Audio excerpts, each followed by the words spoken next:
Good morning વિદ્યાર્થી મિત્રો. હવે આપણે નવું ચેપ્ટર સ્ટાર્ટ કરવા જઈ રહ્યા છે. Unit number 4 chemical kinetics. Okay, આ ચેપ્ટરની અંદર આપણે ઘણું બધું શીખવાનું છે. ઓકે, જે કેમિકલ રિએક્શન જે છે તે કેવી રીતે થાય છે તે આપણે આ ચેપ્ટરની અંદર શીખવાનું છે. 0 number chemical reaction, first number chemical reaction, second number chemical reaction, ઘણા બધા નંબરવાળી કેમિકલ રિએક્શન જોવા મળશે. ઓકે, પછી average velocity of chemical reaction તેનું ઇક્વેશન પણ આપણે ફાઇન્ડ કરીશું. ઓકે, તો chemical kinetics helps us to understand the how chemical reaction occur, એટલે કે કેમિકલ રિએક્શન જે છે તે કેવી રીતે થાય છે તે સમજવું હોય તો આપણે કેમિકલ કાઇનેટિક્સ વિશે અભ્યાસ કરવો પડે, સ્ટડી કરવી પડે. Chemistry by its very nature is concerned with change. Substance with well-defined properties are converted by the chemical reaction into other substance with different properties. એટલે આપણને ખબર જ હોય કે ડિફરન્ટ રિએક્ટન્ટ એકબીજા સાથે કેમિકલ રિએક્શન કરીને આપણને ડિફરન્ટ પ્રોડક્ટ મળે છે. તો જે રિએક્ટન્ટ હતા એ રિએક્ટન્ટની કેમિકલ પ્રોપર્ટીઝ હતી તે ડિફરન્ટ હતી, અને આપણને નિપજ એટલે કે પ્રોડક્ટ મળે છે તે પણ તેની પણ આપણને કેમિકલ પ્રોપર્ટીઝ જે છે તે ડિફરન્ટ જોવા મળે છે. તો સાયન્ટિસ્ટ જે છે તે આ વસ્તુ શોધવાનો ટ્રાય કરતા હોય, એક તો કે આપણી જે કેમિકલ રિએક્શન જે છે તે સ્પોન્ટેનિયસ ક્યારે થશે, તો તેના માટે ડેલ્ટા જી <0 હોવું જોઈએ, એટલે કે ચેન્જ ઇન ગિવ્સ એનર્જી તે 0 કરતાં ઓછી હોવી જોઈએ, એટલે કે માઇનસમાં હોવી જોઈએ, તો જ કેમિકલ રિએક્શન જે છે તે સ્પોન્ટેનિયસ થશે. Okay, extent to which the reaction will process can be determined from the chemical equilibrium. એટલે કે પ્રક્રિયા જે છે આપણે કેમિકલ રિએક્શન જે છે તે કેટલા અંશે આગળ વધી છે, કેટલી આગળ વધી છે તે આપણે કેમિકલ ઇક્વિલિબ્રિયમ માંથી નક્કી કરી શકીએ છીએ. Okay, speed of reaction, time taken by reaction to reach equilibrium, એટલે કે જે કેમિકલ રિએક્શન જે છે તેની વેલોસિટી, તેની સ્પીડ, ઓકે, અને તે કેમિકલ રિએક્શન ઇક્વિલિબ્રિયમ કન્ડિશને પહોંચવા માટે તેને કેટલો ટાઈમ લાગે છે તે વસ્તુ બી આપણે ફાઇન્ડ કરી શકીએ છીએ, અથવા તો સાયન્ટિસ્ટ તેને ફાઇન્ડ કરવાનો ટ્રાય કરે છે. ઓકે, તો આ જે કેમિકલ રિએક્શનની જે વેલોસિટી હોય છે તેને ઘણા બધા ફેક્ટર કંટ્રોલ કરતા હોય છે, ઇફેક્ટ કરતા હોય છે. ઓકે, તે આપણે જોઈએ હવે પાછળ. તો જો ટેમ્પરેચર છે, પ્રેશર છે, કેટેલાઇઝ છે, કેટેલાઇઝ એટલે કે ઉદ્દીપક, ઓકે, ગુજરાતીમાં ઉદ્દીપક કહેવાય, પછી કન્સન્ટ્રેશન છે, રિએક્ટન્ટની કન્સન્ટ્રેશન છે. તો આ 4 factor mostly rate of chemical reaction ઉપર ઇફેક્ટ કરતા હોય છે. તો આટલી વસ્તુ તમારે અહીં આગળ શરૂઆતની અંદર છે. હવે ટોપિક આપણો સ્ટાર્ટ થશે 4.1 થી રેટ ઓફ કેમિકલ રિએક્શન. શું? Rate of chemical reaction. Some reaction such as ionic reaction occur very fast. તમને ખબર હશે કે આયોનિક રિએક્શન હોય તે ખૂબ જ ઝડપથી થતા હોય છે. ઓકે, આયોનિક રિએક્શન હોય તે ખૂબ જ ઝડપથી થાય. For example, precipitation of silver chloride occurs intensely by mixing of the aqueous solution of silver nitrate and sodium chloride. Okay, તો આપણને સિલ્વર ક્લોરાઇડ મેળવવું હોય તો સિલ્વર ક્લોરાઇડ શું છે? આયનિક કમ્પાઉન્ડ છે. ઓકે, સિલ્વર નાઇટ્રેટ એ પણ આયનિક કમ્પાઉન્ડ છે, સોડિયમ ક્લોરાઇડ એ પણ આયનિક કમ્પાઉન્ડ છે. તો આ સોડિયમ ક્લોરાઇડ અને સિલ્વર નાઇટ્રાઇડને આપણે મિક્સ કરીએ તો શું થશે? જે પોઝિટિવ આયન જે છે તે સિલ્વર જોડે જતો રહે, નેગેટિવ આયન જે છે તે સિલ્વર જોડે જતો રહેશે, અને પોઝિટિવ આયન જે છે તે ક્લોરાઇડ જોડે જતો રહેશે. તો આપણને શું મળી જશે? સિલ્વર ક્લોરાઇડ મળી જશે. ઓકે, ના બીજું શું છૂટું પડશે?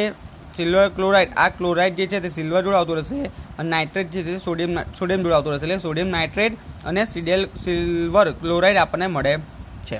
ઓકે, તો આ પ્રક્રિયા ખૂબ જ ઇઝી હોય છે અને ફાસ્ટ હોય છે. On the other hand some reaction are very slow, એટલે બીજી બાજુ અમુક રિએક્શન હોય તે ખૂબ જ સ્લો હોય છે. For example, rusting of iron in the presence of air and moisture. આપણને તમને ખબર હશે કે જે લોખંડ હોય, આયન હોય, ઓકે, તેને કાટ લાગવાનું જે પ્રોસેસ જે છે તે ખૂબ જ સ્લો હોય છે, પણ તે કાટ લાગવા માટે પણ હવા જોઈએ, એટલે કે એર જોઈએ, અને મોઇસ્ચર જોઈએ. તે પ્રોસેસ ખૂબ જ સ્લો છે. Also there are reaction like inversion of can sugar and hydrolysis of starch which proceed with moderate speed. અને બીજી એક પ્રોસેસ કઈ છે? ઓકે, બીજી એક પ્રોસેસ જે છે તે સુગરનું ઇન્વર્ઝન, આ ઉપરાંત સ્ટાર્ચ જે હોય તેનું હાઇડ્રોફિકેશન એટલે કે જળ વિભાજન. ઓકે, આ બધી પ્રોસેસ જે છે તે ખૂબ જ એટલે કે મધ્યમ વર્ગની છે, મધ્યમ સ્પીડવાળી, મોડરેટ સ્પીડવાળી, સ્લો ના કહી શકાય પણ મોડરેટ સ્પીડવાળી. Okay, you must be knowing that speed of the automobile is explained in the term of the change in the position or distance covered by the certain period of time. Similarly, the speed of the reaction or the rate of the reaction can be defined as the change in concentration of reactant or product in unit time. એટલે આ point ખૂબ જ મહત્વનો છે. Speed of reaction અથવા તો rate of reaction આપણે find કરવું હોય તો change in concentration of reactant તે ઉપર હોય અને નીચે શું હોય છેદની અંદર તો યુનિટ ટાઈમ હોય. શું હોય? Unit time. તો આપણને જે આન્સર મળશે તે શું મળશે? સ્પીડ ઓફ રિએક્શન અથવા તો રેટ ઓફ રિએક્શન. અથવા તો ઉપર જે છે આપણે રિએક્શનની જગ્યાએ પ્રોડક્ટ પર લઈ શકીએ એટલે change in concentration of product upon unit time. તો આપણને શું મળશે આન્સર? રેટ ઓફ રિએક્શન મળી જશે. ઓકે, તો આપણે કેમિકલ રિએક્શનનો જે રેટ કાઢવો હોય ઓકે તો આપણને આ રીતે મળે છે.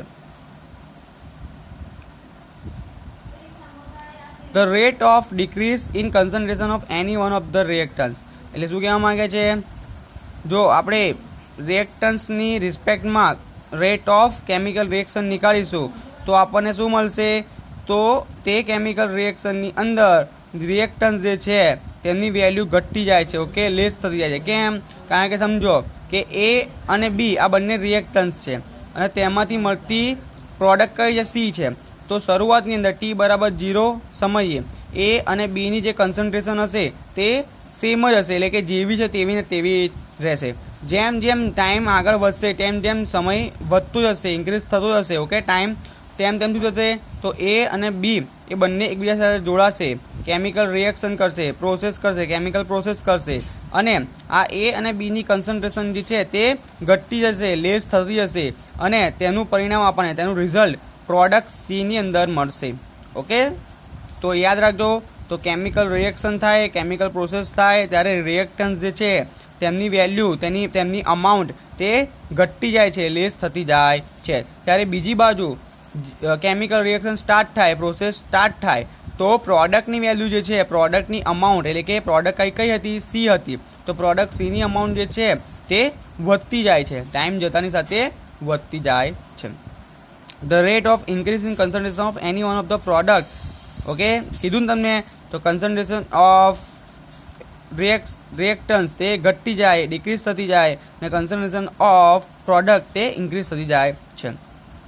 ઓકે, હવે આપણે એક કન્સિડર આ હાઇપોથેટિકલ રિએક્શન. આપણે હાઇપોથેટિકલ રિએક્શનને આપણે કન્સિડર કરીએ તો assuming that the volume of the system remain constant. તો આખી સિસ્ટમ દરમિયાન જે વોલ્યુમ જે છે ઓકે રિએક્ટન્ટ અને પ્રોડક્ટની તે કેવી રહે છે? કોન્સ્ટન્ટ રહે છે. પ્રક્રિયા પહેલે, પ્રોસેસ પહેલા અને પ્રોસેસ પછી પણ. તો 1 mole of reactant R produce 1 mole of product P if R1 and P1 are the concentration of R and P respectively at time T1 અને R2 and P2 are their concentration at time T2.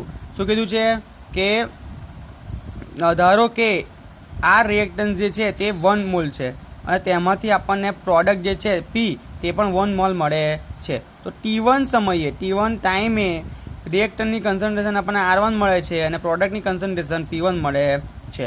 તે જ રીતે T2 ટાઈમે આપણને રિએક્ટરની concentration R2 મળે છે અને પ્રોડક્ટની કન્સન્ટ્રેશન P2 મળે છે. તો હવે ટાઈમની અંદર ફેરફાર, ચેન્જ ઇન ટાઈમ. તો ડેલ્ટા ટી બરાબર શું થશે? T2 minus T1. કેમ? T2 મોટો હોય, 5 સેકન્ડથી 10 સેકન્ડ તરફ જઈએ તો 10 સેકન્ડ મોટું હોય તો એટલે 10 સેકન્ડ T2 સમજીએ તો T2 માઇનસ T1. તેવી જ રીતે concentration delta R R2 minus R1. અહીં આગળ R2 જે છે તે ઓછી હોય. કેમ? કારણ કે કન્સન્ટ્રેશન રિએક્ટરની પહેલાં વધારે હોય, જેમ જેમ પ્રોસેસ આગળ વધે તેમ તેમ રિએક્ટરની કન્સન્ટ્રેશન ઓછી થતી જાય અને આપણને પ્રોડક્ટ મળતી જાય છે. તો R2 માઇનસ R1 આવશે. પછી આગળ શું થશે? ડેલ્ટા પી બરાબર P2 માઇનસ P1. તો P2 માઇનસ Pની અંદર P2 જે હશે, ઓકે, પ્રોડક્ટ P2 તેની અમાઉન્ટ જે છે તે T2 સમયે ખૂબ વધારે હશે. કોની રિસ્પેક્ટમાં? P1ની રિસ્પેક્ટમાં. ઓકે, હવે આપણે ઇક્વેશન મૂકીએ. Rate of disappearance of R. Okay, the square bracket in the above expression are used to express the molar concentration. આપણે આ સ્ક્વેર બ્રેકેટ મૂક્યું છે. ઓકે, સ્ક્વેર બ્રેકેટ R ની બાર P ની બાર, તો તે શું દર્શાવે છે? તે મોલર કન્સન્ટ્રેશન દર્શાવે છે. Okay, decrease in concentration of R upon time taken. તો decrease in concentration of R કેમ એવું લખ્યું? કારણ કે ટાઈમ જતાની સાથે, ટાઈમ વધવાની સાથે આ જે છે રિએક્ટન્ટ તેની કન્સન્ટ્રેશન ઘટતી જાય છે, જ્યારે પ્રોડક્ટ પી ની કન્સન્ટ્રેશન વધતી જાય છે. અપોન ટાઈમ ટેકન, કેટલો ટાઈમ લીધો તેના માટે? Delta T. તો delta R upon delta T minus કેમ લખ્યો? કારણ કે રિએક્ટન્ટ આર ની કન્સન્ટ્રેશન ટાઈમ વધવાની સાથે, ટાઈમ ઇન્ક્રીઝ થવાની સાથે ઘટતી જાય છે, ડિક્રીઝ થતી જાય છે. ઓકે, તેવી જ રીતે વાત કરીએ આપણે રેટ ઓફ અપિયરન્સ ઓફ પી, એટલે કે પ્રોડક્ટ પી ની કન્સન્ટ્રેશન વધવાનો રેટ શું છે? જે પ્રોડક્ટ પી જે છે તેની કન્સન્ટ્રેશન તો વધવાની, તો તેનો રેટ શું છે? તો increase in concentration of P upon time taken. તો delta P upon delta T. આગળ પ્લસ મૂક્યો છે, તો પ્લસ કેમ મૂક્યો? કારણ કે પ્રોડક્ટની કન્સન્ટ્રેશન જે છે ટાઈમ વધવાની સાથે ઇન્ક્રીઝ થાય છે. Since delta R is negative quantity as concentration of reaction is decrease, it is multiply with -1 to make the rate of reaction a positive quantity. Okay, 4.1 અને 4.2 આ બંને ઇક્વેશન જે આપણને મળ્યા તે શું, કયા ઇક્વેશન છે? કેમિકલ રેટ ઓફ રિએક્શન, એટલે કે RAV. ઓકે, યાદ રાખજો. Average rate depends upon the change in the concentration of reactance or product and the time taken for that change અકર. Okay, તો જો સ્ટુડન્ટ્સ, હવે આપણે શું કરીશું? હવે આપણે બે ગ્રાફ જોવાના છે. તો concentration of reactant versus time અને concentration of product versus time. તો જો, તો વાય એક્સિસ પર આપણે કન્સન્ટ્રેશન ઓફ રિએક્ટન્ટ લીધું છે અને એક્સ એક્સિસ પર આપણે ટાઈમ લીધું છે. તેની અંદર શું થાય? જો, ફર્સ્ટ ઓફ ઓલ પહેલામાં પહેલું, ઓકે, ટી બરાબર 0, એટલે કે આ કહેવાય ટી બરાબર 0 એ રિએક્ટન્ટ આરની કન્સન્ટ્રેશન R0 હોય છે અને તે કેવી હોય છે? મેક્સિમમ હોય છે, ખૂબ જ વધુ હોય છે. કેમ? કારણ કે ટી બરાબર 0 સમયે કોઈ પ્રોસેસ સ્ટાર્ટ થઈ હોતી નથી, કેમિકલ પ્રોસેસ કોઈ સ્ટાર્ટ થઈ હોતી નથી. ઓકે, એટલે માટે રિએક્ટન્ટ આરની વેલ્યુ જે છે તે મહત્તમ હોય છે. ઓકે, તેની અંદર કોઈ ચેન્જીસ હોતો નથી. હવે જો, જેમ જેમ ટાઈમ ઇન્ક્રીઝ થશે, જેમ જેમ ટાઈમ ઇન્ક્રીઝ થશે, વધતો જશે, તેમ તેમ આ રિએક્ટન્સ જે છે, ઓકે, તે રિએક્ટન્ટ એકબીજા સાથે પ્રોસેસ કરશે, એકબીજા સાથે કેમિકલ પ્રોસેસ કરશે અને કેમિકલ પ્રોસેસ થવાની સાથે તે પ્રોડક્ટ બનાવશે, એટલે કે પ્રોડક્ટ પી બનાવશે. તો શું થશે? તો આ રિએક્ટન્ટની જે કન્સન્ટ્રેશન છે તે ડિક્રીઝ થતી જશે. તો જો, ટાઈમ અહીંયા આગળ વધે છે T1 થી T2 પછી T, તો તેવી રીતે અહીંયા આગળ કન્સન્ટ્રેશન ઓફ રિએક્ટન્ટ તે ઘટે છે, ડિક્રીઝ થાય છે. તો જો, અહીંથી ઘટતી ગઈ. હવે આ જે પોઈન્ટ આવ્યો તો અહીંયા આગળ આપણને કન્સન્ટ્રેશન R1 મળી. ઓકે, રિએક્ટન્ટની કન્સન્ટ્રેશન અને T1 સમયે, T1 ટાઈમે R1 કન્સન્ટ્રેશન ઓફ રિએક્ટન્ટ મળી. હજુ ટાઈમ વધતો ગયો તો T2 સમયે, T2 ટાઈમે આપણને કન્સન્ટ્રેશન ઓફ રિએક્ટન્ટ R2 મળ્યું. હજુ ટાઈમ વધતો ગયો તો આપણને T સમયે R મળી. ઓકે, અને તેવી જ રીતે આપણને ઉપરથી નીચેની તરફ ગ્રાફ મળે છે. ટાઈમ હજુ વધતા છેક આ પોઈન્ટ આપણને આવીએ તે સમયે આપણી પાસે મેક્સિમમ પ્રોડક્ટ હોય છે. ઓકે, તો બધો જ રિએક્ટન્ટ જે છે તે પ્રોડક્ટની અંદર કન્વર્ટ થયેલો હોય છે, થોડોક જ રિએક્ટન્ટ બાકી હોય છે. જો, ઓકે, આમ તો કહી શકાય કે પૂરેપૂરો રિએક્ટન્ટ જે છે તે પ્રોડક્ટની અંદર કન્વર્ટ થાય છે. ઓકે, તો જુઓ વિદ્યાર્થી મિત્રો, હવે આપણે આના પરથી આર એવરેજ ફાઇન્ડ કરીએ તો શું થશે? આપણને આ ગ્રાફ મળી ગયો. પહેલી અહીં આ પોઈન્ટથી R1 મળશે, T1 મળશે, R2 મળશે, T2 મળશે અને આ T. ઓકે, તો આ T1 અને T2 વચ્ચેનો ડિફરન્સ શું? Delta T. R1 અને R2 વચ્ચેનો ડિફરન્સ ડેલ્ટા આર. તો આર એવરેજ આપણે ફાઇન્ડ કરીશું આટલું. ઓકે, આર એવરેજ આટલું, તો શું થશે? Minus delta R upon delta T. તેવી જ રીતે આર ડેલ્ટા આર એટલે શું થાય, R2 માઇનસ R1 થાય. તો નિયમનો માઇનસ તો હતો જ, તો માઇનસ કૌંસની અંદર R2 minus R1 upon T2 minus T1. Okay, તો આ વાત હતી એવરેજ રેટ ઓફ કન્સન્ટ્રેશન. પણ હવે આપણે વાત કરીએ ઇન્સ્ટન્ટ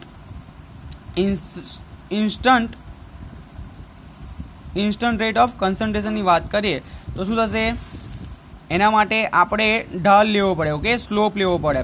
તો જો કોઈ એક લાઈન આપણે આ ગ્રાફ જે છે તેમાંથી એક લાઈનને પસાર કરીએ, ઓકે, પાસ કરીએ, તો એક પોઈન્ટને ટચ કરે, ત્યાંથી આપણે વાય એક્સિસ પર એક લીટી દોરીએ અને એક્સ એક્સિસ પર એક લાઈન દોરીએ.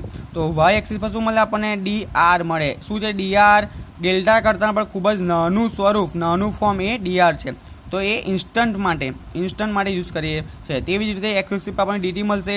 તો R ઇન્સ્ટન્ટ બરાબર માઇનસ DR અપોન DT, અને તેના બરાબર આપણને શું મળે છે, તો માઇનસ સ્લોપ મળે છે. શું મળે છે, માઇનસ સ્લોપ મળે છે. હવે આપણે વાત કરીએ પ્રોડક્ટની. તો વાય એક્સિસ પર કન્સન્ટ્રેશન ઓફ પ્રોડક્ટ લીધું છે અને એક્સ એક્સિસ પર ટાઈમ લીધું છે. હવે જો T બરાબર 0 સમયે આપણી પાસે કોઈ પ્રોડક્ટ હોતી નથી. કેમ, કારણ કે T બરાબર 0 સમયે કેમિકલ રિએક્શન બિટવીન રિએક્ટન્સ તે સ્ટાર્ટ થઈ હોતી નથી. ઓકે, રિએક્ટન્ટ વચ્ચેની કેમિકલ પ્રોસેસ સ્ટાર્ટ થઈ હોતી નથી, એટલે આપણી પાસે પ્રોડક્ટ પણ 0 હોય છે. તો T બરાબર 0 આપણી પાસે પ્રોડક્ટ 0 છે. જેમ જેમ ટાઈમ વધ્યો તો T1 સમયે આપણી પાસે પ્રોડક્ટ P1 છે. હજુ આપણે ટાઈમ વધારીશું તો ટાઈમ ઇન્ક્રીઝ થવાની સાથે P1 કરતાં વધારે પ્રોડક્ટ આપણને P2 મળશે, અને તે કયા ટાઈમે, T2 ટાઈમે મળશે. હજુ આપણે જેમ જેમ આગળ વધીશું તેમ ટાઈમ વધવાની સાથે, ટાઈમ ઇન્ક્રીઝ થવાની સાથે આપણને પ્રોડક્ટ મળતી જાય છે. તો આ રીતે આપણે શું કરીશું, એક્સ એક્સિસ પર એક લાઈન દોરીશું અને વાય એક્સિસ પર એક લાઈન દોરીશું. તો આ જે લાઈન જે છે T1 અને T2 વચ્ચેની તે ડેલ્ટા T છે. કેમ, T2 માઇનસ T1 એ ડેલ્ટા T મળે. તેવી જ રીતે વાય એક્સિસ પર જે છે P1 અને P2 વચ્ચેની લાઈન તે શું છે, ડેલ્ટા P છે, P2 માઇનસ P1. તો આ રીતે આપણને આ જે લાઈન મળશે તે શું મળશે, આટલો ભાગ. તો average rate of concentration respect to product. Okay, તો આર એવરેજ બરાબર પ્રોડક્ટની વાત થાય એટલે કે delta P upon delta T. અહીંયા આગળ શું આવશે, પ્લસ આવશે. કેમ, કારણ કે ટાઈમ ઇન્ક્રીઝ થવાની સાથે પ્રોડક્ટની કન્સન્ટ્રેશન જે છે, ઓકે, પ્રોડક્ટની અમાઉન્ટ તે ઇન્ક્રીઝ થતી જાય છે. ઓકે, ડેલ્ટા P શું થશે, P2 minus P1 upon delta T એટલે કે T2 માઇનસ T1. ઓકે વિદ્યાર્થી મિત્રો, હવે આ વાત હતી average rate of concentration with respect to પ્રોડક્ટની સાપેક્ષે આપણે average rate of concentration fine કરી. હવે આપણે instant rate of concentration fine કર્યું હોય તો શું કરીશું, આપણે R ઇન્સ્ટન્ટ બરાબર વાય એક્સિસ પર અહીંયા કરતી કોઈ એક લાઈન, આ ગ્રાફ છે તેમાંથી એક લાઈન પાસ કરો, તે એક જ પોઈન્ટ ટચ કરે તો એ જગ્યાએ આપણને શું મળશે, સ્લોપ મળશે. સ્લોપ માટે વાય એક્સિસ પર એક લાઈન ડ્રો કરો, એક્સ એક્સિસ પર ડ્રો કરો, એક્સ એક્સિસ પર DT મળશે. ઓકે, ટાઈમનું નાનામાં નાનું ફોર્મ અને કન્સન્ટ્રેશન ઓફ પ્રોડક્ટનું નાનામાં નાનું ફોર્મ શું છે, DP. R ઇન્સ્ટન્ટ બરાબર શું થશે, DP અપોન DT. તો એના બરાબર આપણને શું મળશે, એના બરાબર આપણને સ્લોપની વેલ્યુ મળશે. તો બંને ગ્રાફ મેં ખૂબ જ સારી રીતે તમને સમજાવી દીધા છે. ઓકે, કોઈ પણ ક્વેરી હોય તો પણ, કોઈ પણ પ્રશ્ન હોય તો મને પૂછી શકો છો. હવે આપણે વાત કરીએ unit off rate of reaction. તો રેટ ઓફ રિએક્શનના યુનિટ શું હોય છે, તો તેના માટે ફર્સ્ટ ઓફ ઓલ આપણે કન્સન્ટ્રેશનનું યુનિટ ફાઇન્ડ કરવું પડે, કારણ કે ઉપર કન્સન્ટ્રેશન હોય છે, નીચે યુનિટ ટાઈમ હોય છે. તો કન્સન્ટ્રેશનનું એક યુનિટ શું છે, મોલ પ્રતિ લીટર છે, અને ટાઈમનું શું છે, સેકન્ડ છે. તો આખો યુનિટ રેટ ઓફ કન્સન્ટ્રેશનનો શું થઈ જશે, મોલ પ્રતિ લીટર, અને નીચે સેકન્ડ હતો તો પ્રતિ સેકન્ડ, એટલે આનો યુનિટ થઈ જશે મોલ પ્રતિ લીટર પ્રતિ સેકન્ડ. જ્યારે ગેસીસની વાત કરતા હોય તો એ લોકો માટે કન્સન્ટ્રેશન જે છે તે મોલ પ્રતિ લીટરમાં ના હોય, પરંતુ એટમોસ્ફિયરની અંદર હોય, ત્યારે એમનું એકમ શું થઈ જાય, એટમોસ્ફિયર પ્રતિ સેકન્ડ. ઓકે સ્ટુડન્ટ્સ, તો આપણે અહીંયા આગળ chapter number 4 chemical kinetics start કર્યું. ઓકે, તેની પ્રસ્તાવના જોઈ, પછી 4.1 ટોપિક જોયો, રેટ ઓફ કેમિકલ રિએક્શન. તેની અંદર આપણે average rate of concentration with respect to reactant અને વિથ રિસ્પેક્ટ ટુ પ્રોડક્ટ. પછી instant rate of reaction with respect to reactant અને વિથ રિસ્પેક્ટ ટુ પ્રોડક્ટ. આના ઇક્વેશન આપણે તારવ્યા અને તેના યુનિટ પણ આપણે જોયા. ઓકે, હવે નેક્સ્ટ લેક્ચરની અંદર આપણે શું કરવાના છે, નેક્સ્ટ લેક્ચરની અંદર આપણે topic number 4.2 factors influencing rate of reaction. તો આ જે રેટ ઓફ રિએક્શન આપણને મળ્યો તેને કયા કયા ફેક્ટર ઇફેક્ટ કરે છે અને કેવી રીતે કરે છે તેના વિશે આપણે અભ્યાસ કરીશું. Thank you.